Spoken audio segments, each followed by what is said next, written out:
গোলমরিচটা দিলাম। এখন একটু পাস্তা খাবো আর চা বা কফি কিছু একটা খাবো। গরম জলের মধ্যে দিয়েছি, এটা ফুটুক, একটু নুন দিয়ে দিয়েছি। এদিকে দেখো সামান্য গাজর কেটে নিয়েছি, যেটুকু সবজি ছিল সেটা দিয়েই করে নেব। ক্যাপসিকাম ছিল হাফখানা ছিল, মানে পুরো গোটাটা ছিল না। টমেটো দিয়েছি একটা, বেশি দেবো না, আমি টক বেশি খেতে পারি না। কাঁচা লঙ্কা চিড়ে নিয়েছি, এখানে আদা ঘষে নিয়েছি, রসুন এখন কুচাবো। পাস্তা হয়ে গেছে, এবার একটু জলটা ঝাড়িয়ে নিই। দেখো সবকিছু রেডি করে নিয়েছি, যা যা সবজি দেওয়ার যেগুলো বেঁচে ছিল সেগুলো সব দিয়ে দিয়েছি। এখানে রসুনটা একটুখানি থেতো করে নিয়েছি।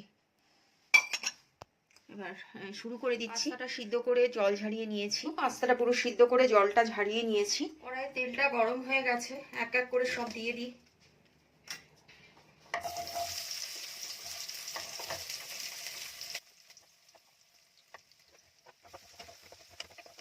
বেশি ভাজবো না, চাউমিন পাস্তাতে সবজি বা পেঁয়াজ রসুন খুব বেশি ভাজলে ভালো লাগে না, একটু পিঙ্কিশ হবে ব্যাস। তার মধ্যে ওই সবজিগুলো দিয়ে দেবো।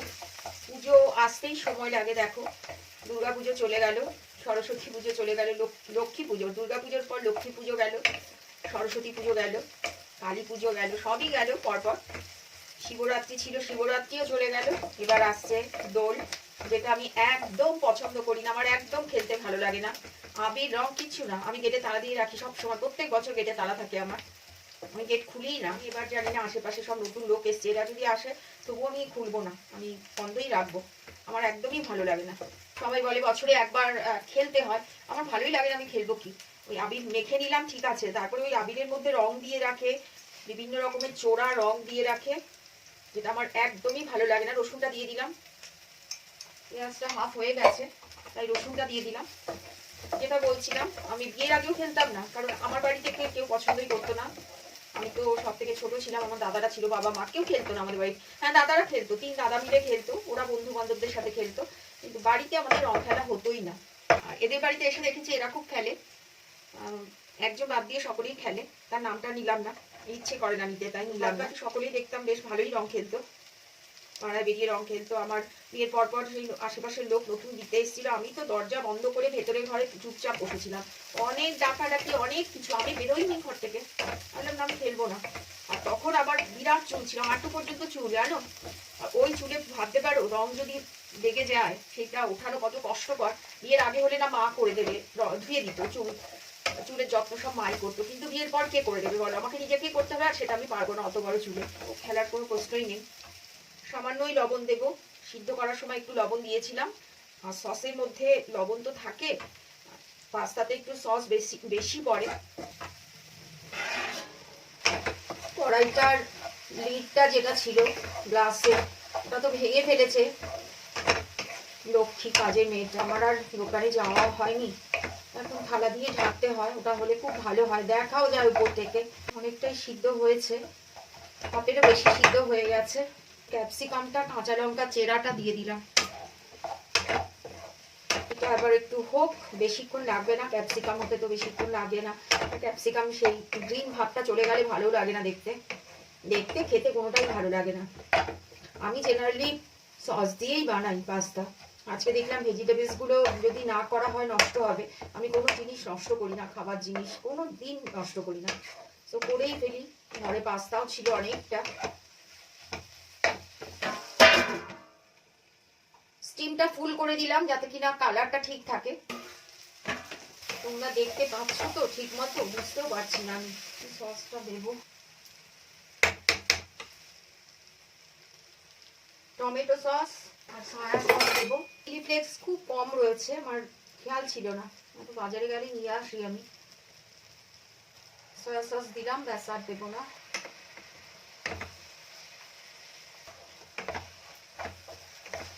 কালারটা চেঞ্জ হয়ে গেল,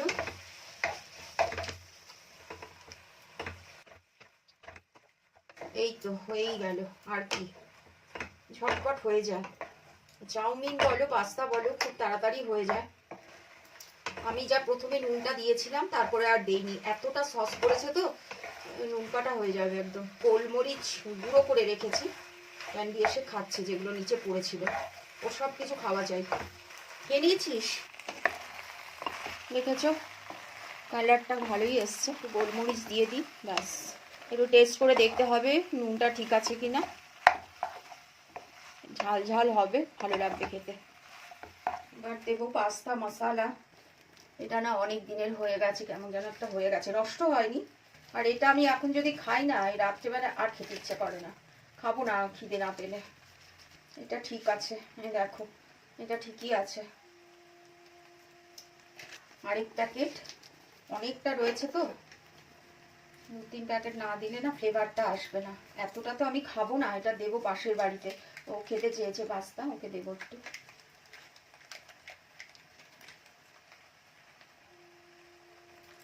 2 প্যাকেট দিয়ে দিলাম। এটা না দিলে তো ফ্লেভার আসবেই না।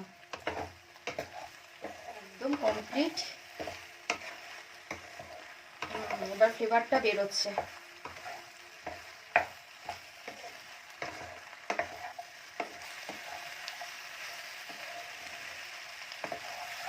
কমপ্লিট হয়ে গেল বন্ধুরা।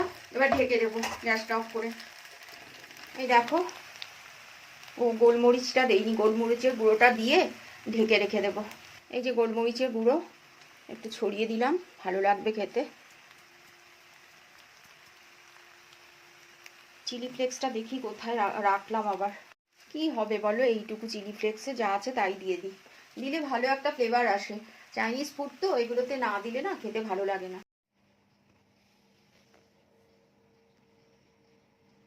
দেখতে পাচ্ছ কোন দিকে চোখটা, ডিরেক্ট আমার খাবার দিকে। এই যে এই হচ্ছে তার মুখ। ওকে কি দেওয়া উচিত বলো? সন্দেশ চুরি করে খেয়েছে, যেটা ওর শরীরের জন্য ভীষণ ক্ষতিকারক। দুষ্টু মেয়ে একটা, লেজ নাড়ছে আবার টিং টিং করে। Hello, good evening everyone. যে পাস্তা নিয়ে চলে এসেছি, আর পাশে পুনামকে দিয়ে দিলাম। দুটো ছোট বাচ্চাও আছে। কা কিয়ে হো আন্টি, কা কিয়ে হো আন্টি। খুব সুইট বাচ্চাটা, ছোট বাচ্চাটা না, খুব মিষ্টি। ওকে বলেছিলাম আমি পাস্তা খাওয়াবো, বলছে গন্ধ শুকে মনে হচ্ছে খুব ভালো হবে। তো ওকে দিয়ে আমি কফিটা নিয়ে নিয়ে বসলাম। বন্ধুরা আমি এটা খাই, আর এরপর দেখি কি করি। যদি আসি তো ভালো, আর না আসলে গুড নাইট। চলো বাই, টাটা।